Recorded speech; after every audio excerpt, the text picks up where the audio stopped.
Eu quero dar graças a Deus por mais essa oportunidade de ministrar a palavra a você que nos assiste pelo Facebook.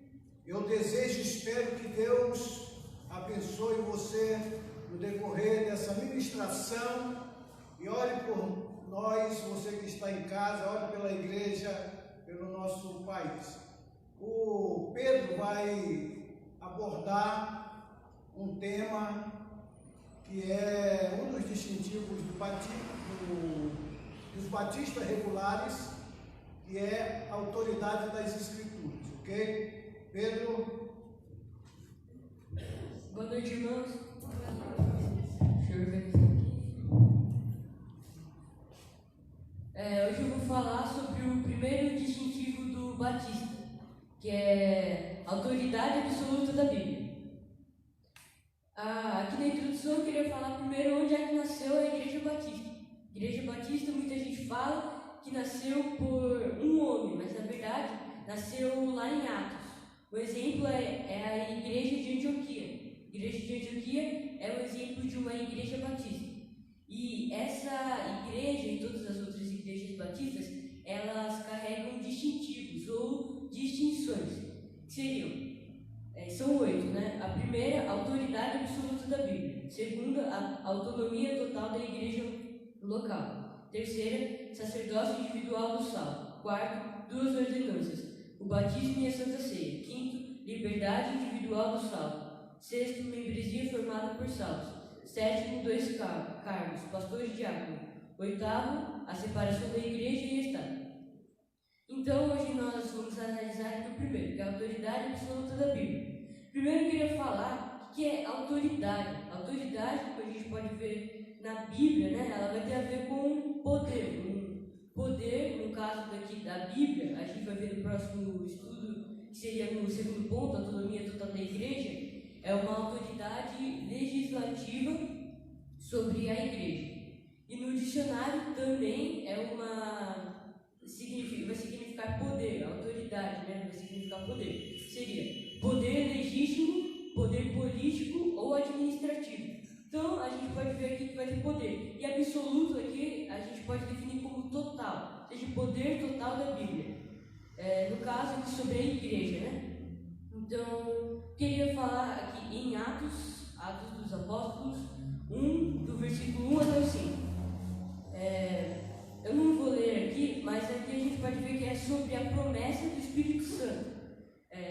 Aqui Lucas vai falar que o livro que ele escreveu é sobre as coisas que Jesus fez e que depois que Jesus fosse para o céu, né, voltasse para o céu, ele enviaria o Espírito Santo. Mas aqui a gente também pode observar a palavra de Deus. Aqui, para a gente ver a autoridade absoluta, o poder total da Bíblia, eu quero fechar um cano. O que é o cano? O conceito, né, que no início da igreja, ainda que a igreja estava se formando, foi desenvolvido de que a Bíblia ela é o Antigo e o Novo Testamento, isso daqui que nós temos agora, e não pode ser acrescentado nem retirado. Então, vamos começar aqui.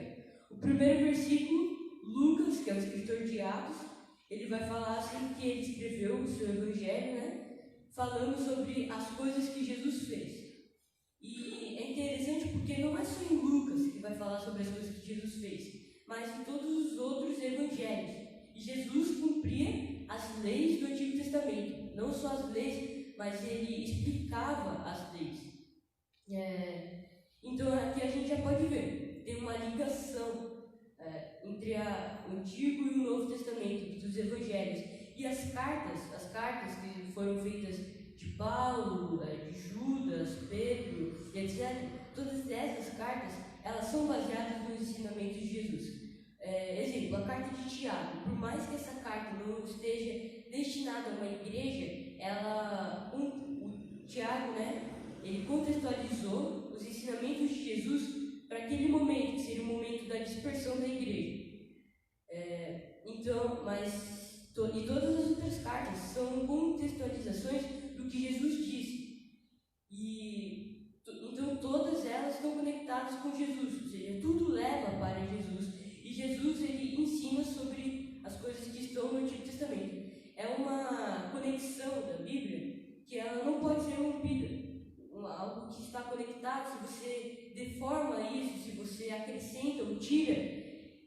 para de se conectar. É como se você quebrasse uma parte de uma peça do quebra-cabeça.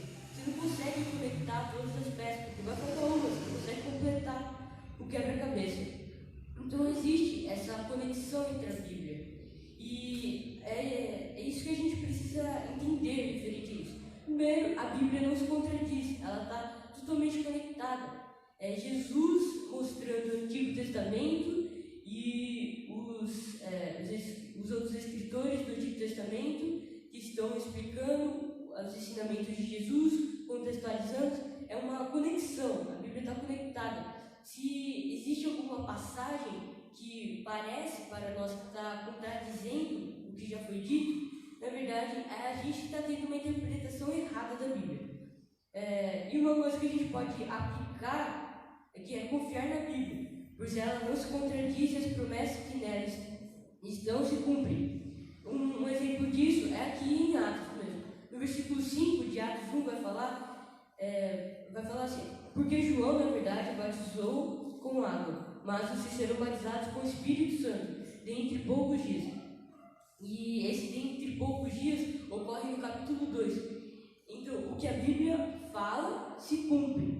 Ali em Apocalipse, é um livro que muitos cristãos têm medo, mas não é para ter medo, para ter alegria. Beleza, o mundo vai acabar, assim, isso a gente já sabe, os cientistas sabem, mas o que a gente deve se alegrar é que quando o mundo acabar, os salvos, os discípulos de Cristo Jesus vão para o céu, vão estar com o seu Criador, com o seu Redentor. E é uma promessa que vai se cumprir, assim como a promessa de Atos está aqui. Então, o que eu quero convidar todos vocês é a confiar na Bíblia. Se a Bíblia diz que vai acontecer alguma coisa, vai acontecer. É porque essa daqui é a palavra de Deus, não é à toa que a gente chama de palavra de Deus. É a Bíblia, é o livro sagrado. E é isso que eu quero convidar você a fazer, não só durante a semana, não só durante o mês, mas pelo resto da vida. Se aprofunde na Bíblia, confie no que ela diz. A Bíblia não se contradiz. Então, se há alguma passagem na Bíblia que está confundindo a sua cabeça, estude, vá se aprofundando. Não fique só na superfície da palavra de Deus. Se aprofunde cada vez mais. Amém.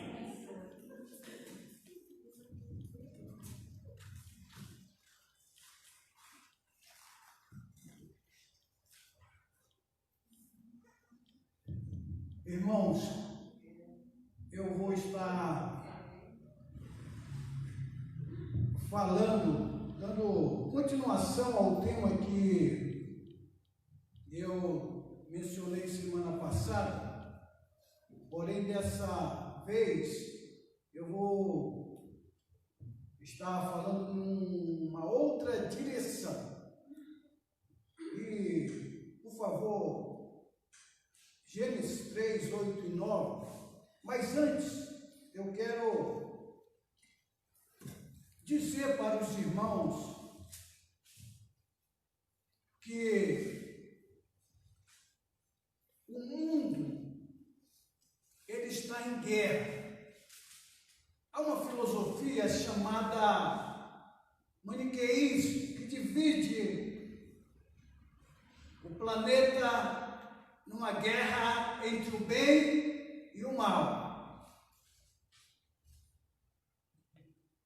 E que é uma luta e será uma luta eterna. Porém, a palavra de Deus, ela diz que Jesus já venceu essa guerra na cruz do Calvário. Que nós somos mais do que vencedores. Porém, essa guerra, ela existe. Há uma guerra, primeiro, intrapessoal, uma guerra dentro de nós. Há uma guerra interpessoal entre nós e o nosso próximo, entre famílias, igrejas. Há conflitos. Como eu mencionei na semana passada, não podemos negar o conflito, mas precisamos administrar os conflitos que certamente surgirão. Eu ouvi alguém comentar o seguinte: de famílias que aprenderam a sentar em volta da mesa para resolver os seus conflitos que surgem, enquanto outras famílias não fazem isso. E a igreja deve criar uma cultura da paz. Eu não estou pregando essa mensagem aqui porque nós estamos vivendo um momento de conflito. Não é isso.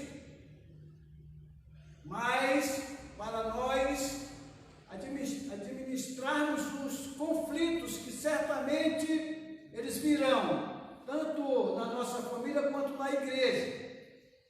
Então lá em Gênesis 3, 8 a 9. E eu vou fazer uma oração. Senhor meu Deus e Pai, abençoa-me nesse momento.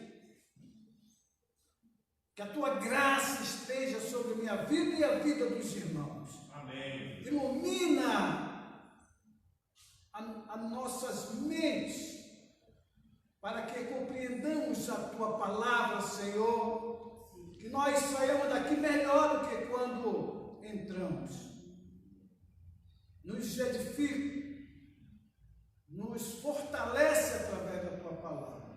É em nome do Senhor Jesus que eu oro e agradeço. Amém. Amém. Então, Gênesis 3, 8 e 9. Quando ouviram a voz do Senhor Deus, que andava no jardim pela viração do dia, esconderam-se da presença do Senhor Deus, o homem e a sua mulher, por entre as árvores do jardim. E chamou o Senhor Deus ao homem e lhe perguntou: onde estás? Então, só voltando ao nosso tema, a igreja deve criar uma cultura de paz. Todos nós devemos lutar pela paz, pela unidade da igreja. Por quê? Porque Deus Pai luta pela paz.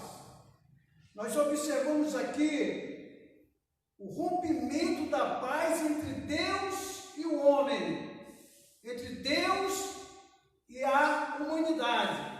Nesse momento aqui, o homem morreu espiritualmente, se separou de Deus e ele encontra-se em guerra contra Deus.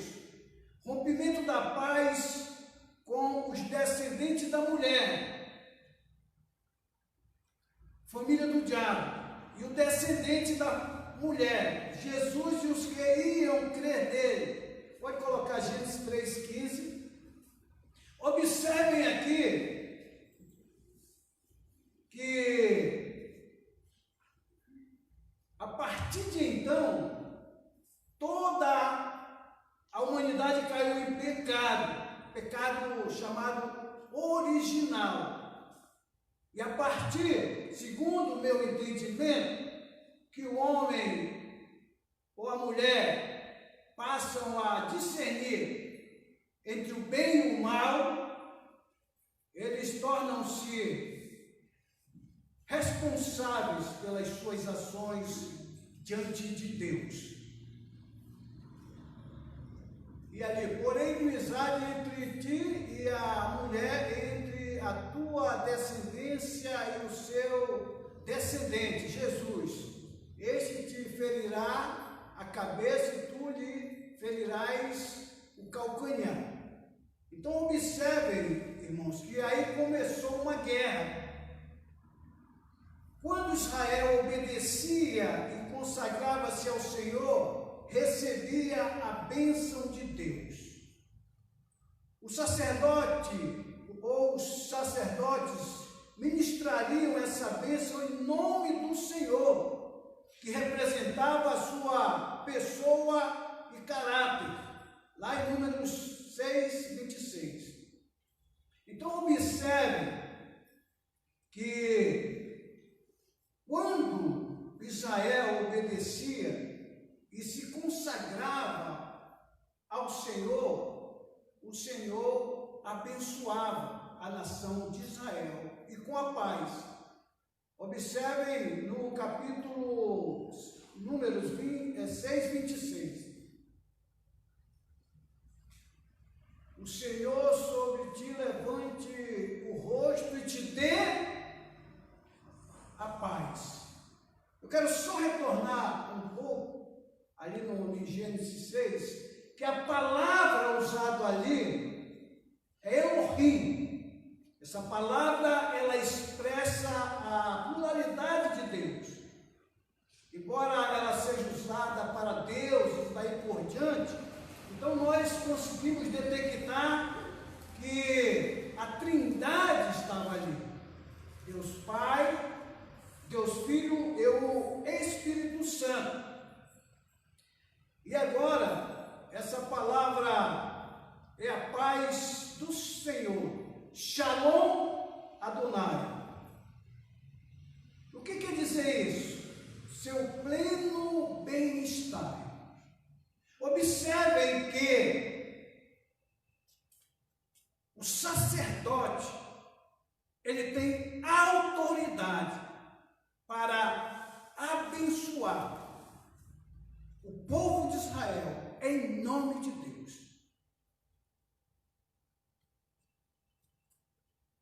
Ele tem essa autoridade.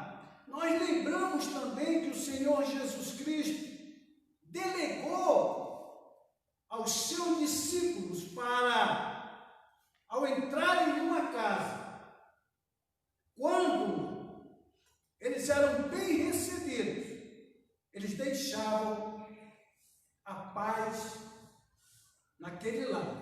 Eles abençoavam aquela casa com a paz do Senhor. Nós todos somos sacerdotes do Senhor. Nós temos autoridade como representante de Deus de abençoar as pessoas. Lembrem-se, como nós mencionamos aqui, a palavra Senhor, que é Iavé, ela tem a ver com a pessoa de Deus e o seu caráter. Quando fala-se o nome de Deus, fala-se do seu caráter. Caráter é a sua justiça, o seu amor, o seu poder, a sua onipresença, onisciência. Então nós observamos, a igreja deve criar uma cultura de paz, porque Deus é o Deus da paz. Ele, desde o início, busca a reconciliação do homem com Ele. Ele deu o primeiro passo, indo em busca do homem para se reconciliar com o homem. Além disso, que Deus Pai luta pela paz, Deus Filho é o príncipe da paz. Jesus é o príncipe da paz. Isaías 9:6.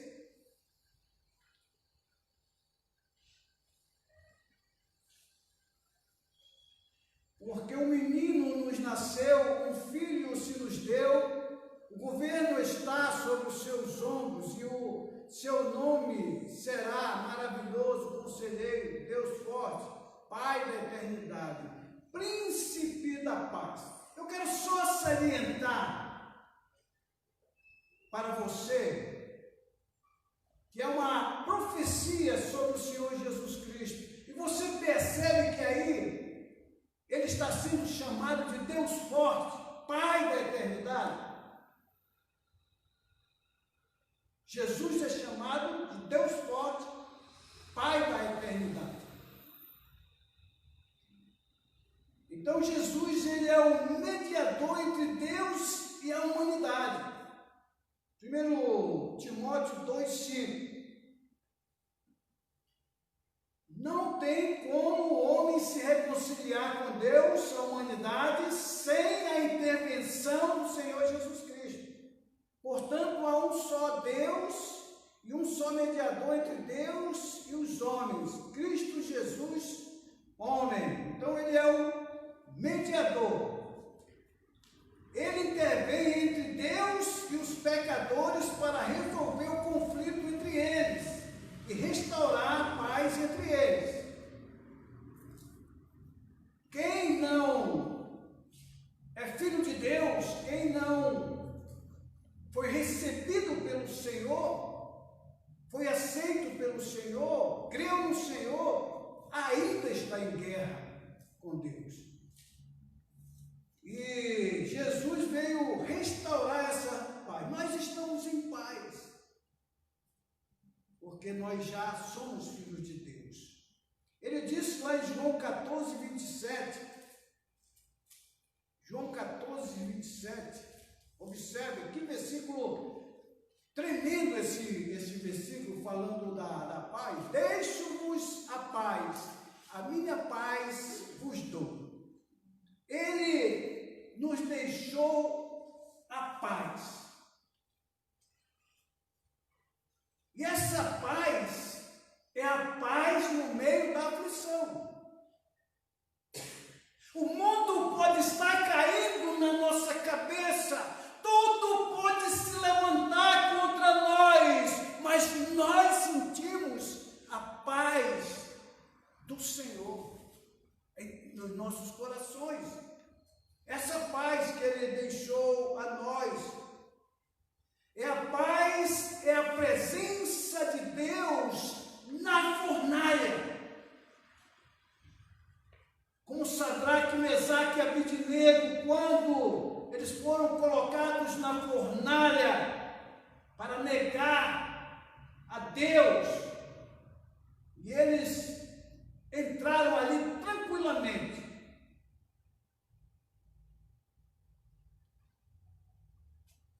Em paz, estavam dispostos a morrer pelo Senhor, e sentiram aquela paz.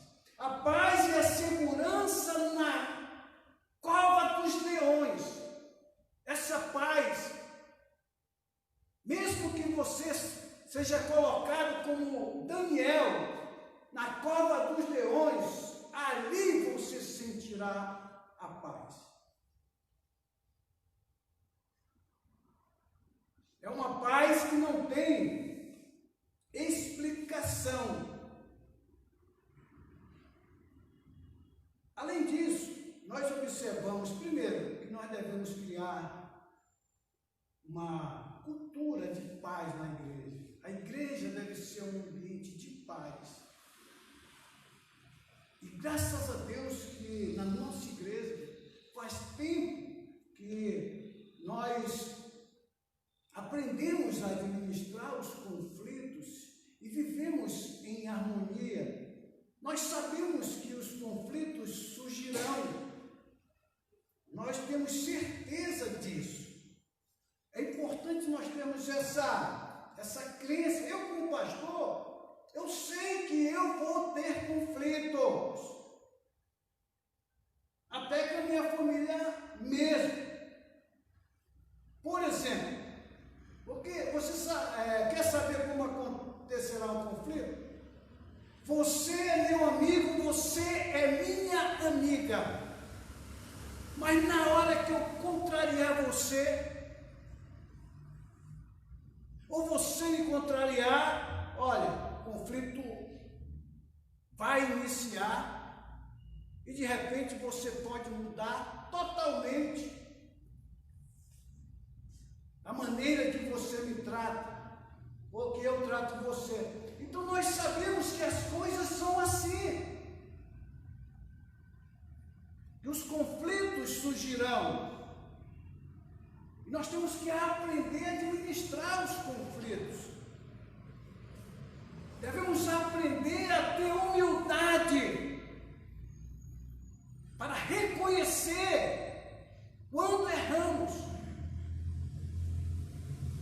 e aprendermos tanto a pedir perdão como a perdoar.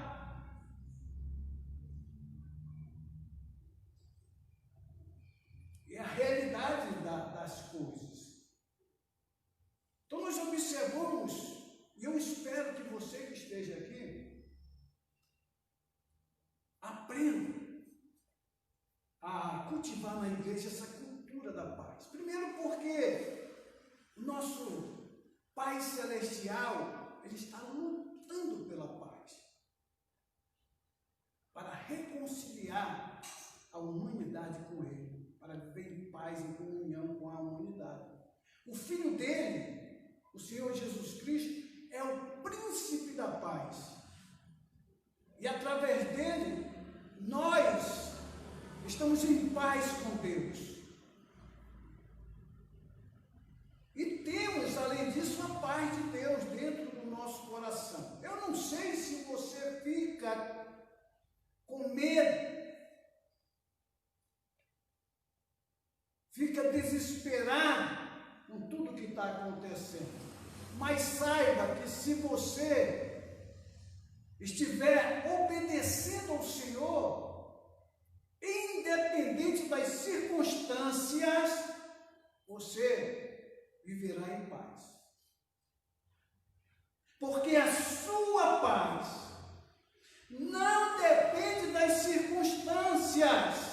A sua paz depende de Deus. Ele é a sua paz. É Ele quem te dá a paz. Ele é a sua paz. Além disso, os filhos de Deus são pacificadores, irmãos. Lá em Mateus 5:9. Como eu mencionei, a humanidade sem Cristo está em guerra.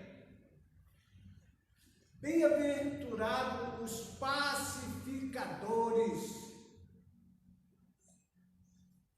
Felizes os pacificadores, as pessoas que lutam pela paz. O mundo está em guerra. Em guerra com quem? Em primeiro lugar, está em guerra com Deus. Estão em guerra com o próximo e consigo mesmo e com a natureza. A humanidade, o ser humano. Agora nós, quando depender de nós, tenhamos paz com todas as pessoas.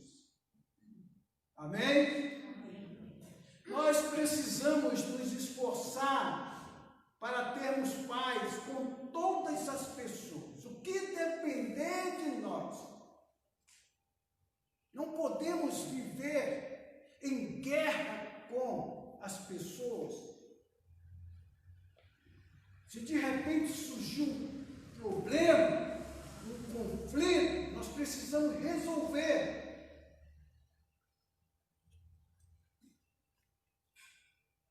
A própria palavra diz, surgindo um conflito, é importante que nós resolvamos esse conflito.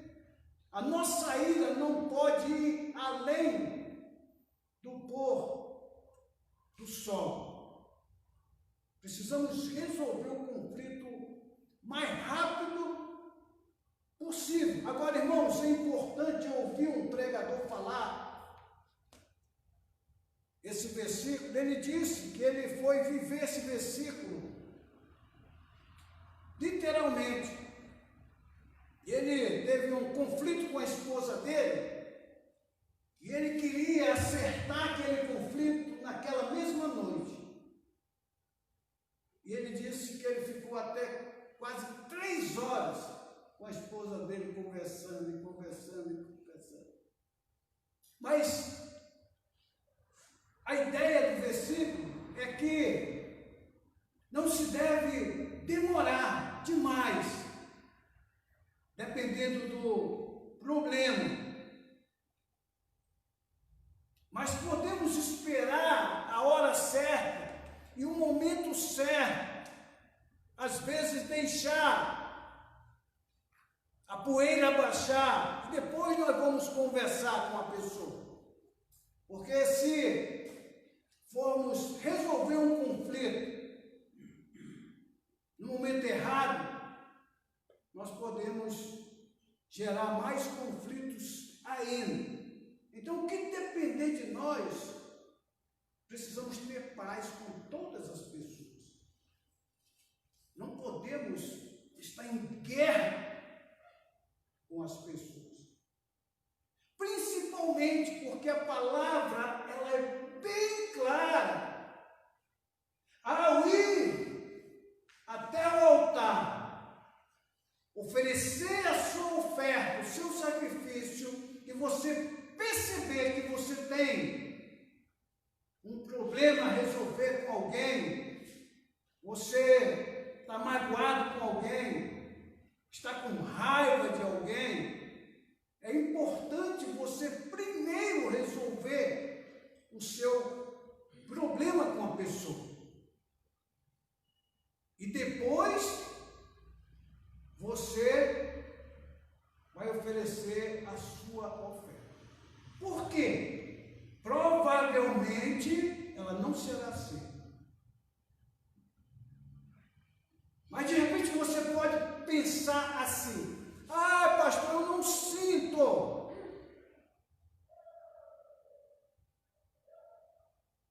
A palavra diz que não é sentimento, é vontade, é obediência. Se Deus mandar você resolver o problema, vá.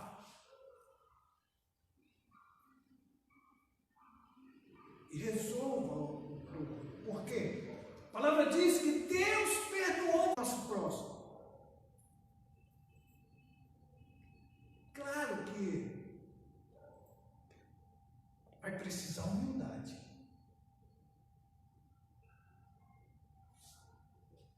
Tem que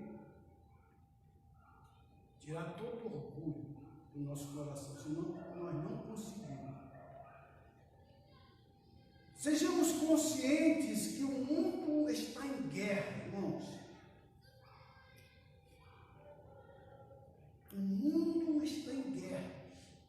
É vizinho contra vizinho, é empresa contra empresa. O mundo está em guerra. Então nós precisamos termos essa consciência. Nós estamos vivendo aqui na Terra e nós vamos percebendo que o mundo está tão hostil, tão ameaçador, tão cheio de maldade que nós começamos a sonhar com o céu.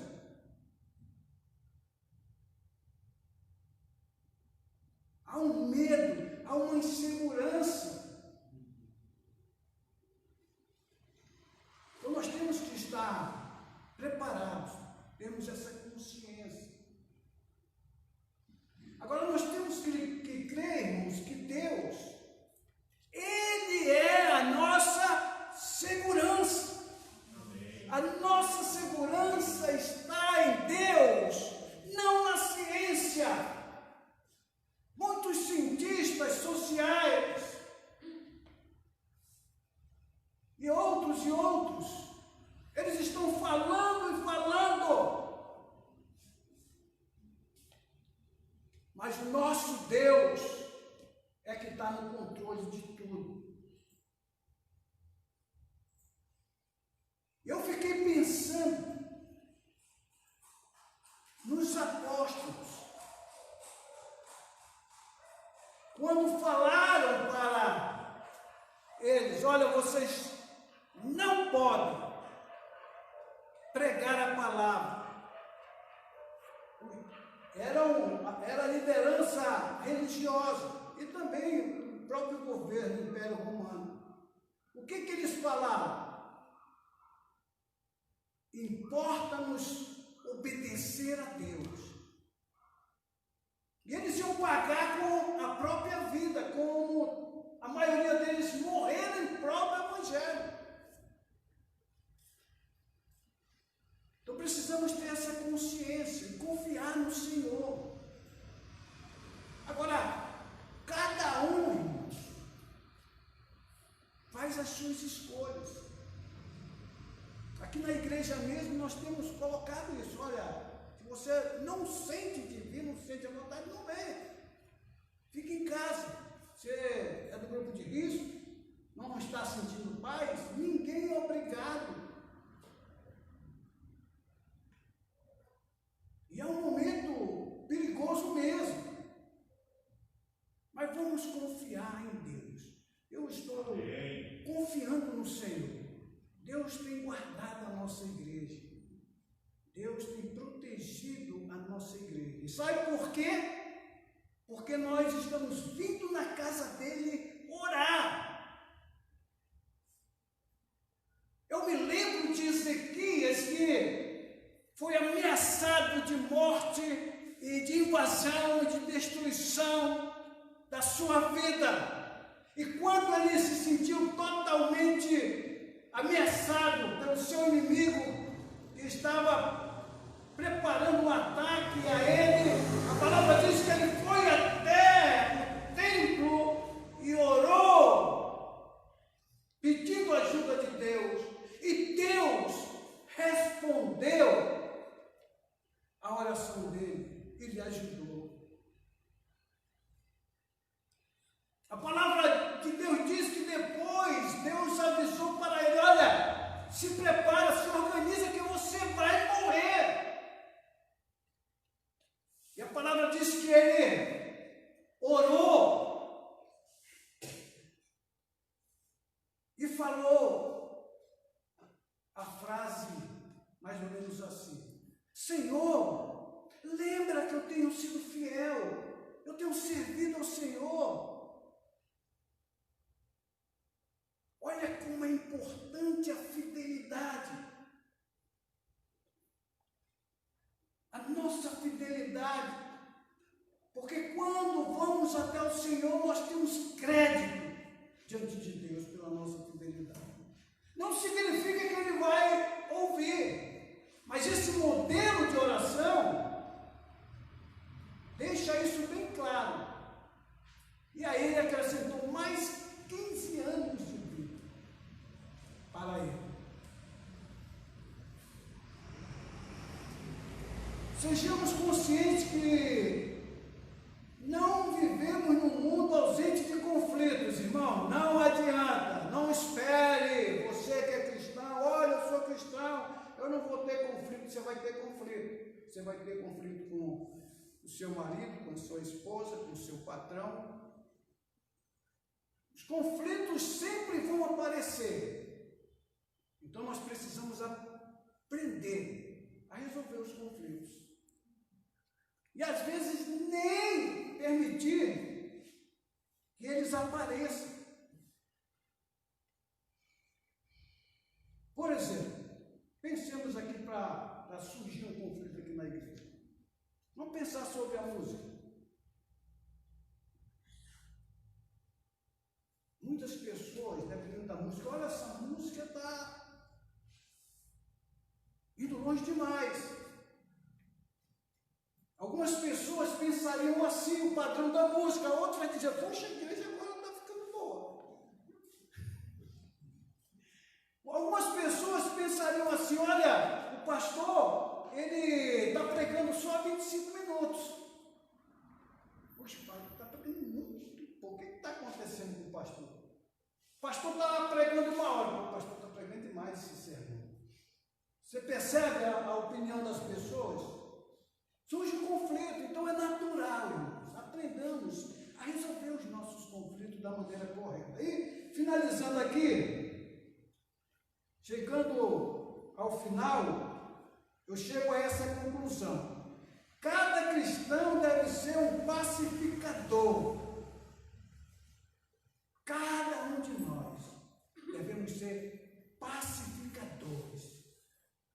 Jamais, quando a fogueira está esquentando, joguemos gasolina, joguemos água para apagar o fogo. Quando você percebe alguém irado, alguém chateado, procura acalmar. Procura, olha, pensa direitinho, procura resolver o problema. Seja um pacificador. Você é um pacificador. Diante de Deus, você é um pacificador. Eu não sei se você está exercendo isso, mas como filho de Deus, você é um pacificador. Como pacificador, em primeiro lugar, você deve buscar a restauração entre Deus e os homens, que é levar o Evangelho. Restaurar esse relacionamento entre Deus e os homens. E eu digo aqui, irmãos, não é que você tem que sair pregando para todo mundo na rua, não é isso. É orar e pedir que o Espírito Santo coloque pessoas diante de você e você vai pregando, sem pressa. Crie um relacionamento intencional, se aproxime das pessoas, não pregue nem o Evangelho no início. Deixe a sua vida pregar e depois você fala. Sejamos mediadores entre as pessoas que estiverem em conflitos. Amém? Então, sejamos mediadores. Você viu que tem alguém com conflito? Se você puder ajudar, eu tenho esse pensamento. Se eu não puder ser bênção na vida de uma pessoa, eu não quero ser maldição. É importante nós pensarmos assim. Eu, quando não sou bem recebido num lugar ou por alguém, eu nem vou. Jesus era assim. Quando as pessoas não queriam recebê-lo, e aconselhou os discípulos a fazerem isso também. Então, busquemos a paz entre as pessoas, vivamos em paz na nossa igreja, vamos lutar para criar uma cultura de paz.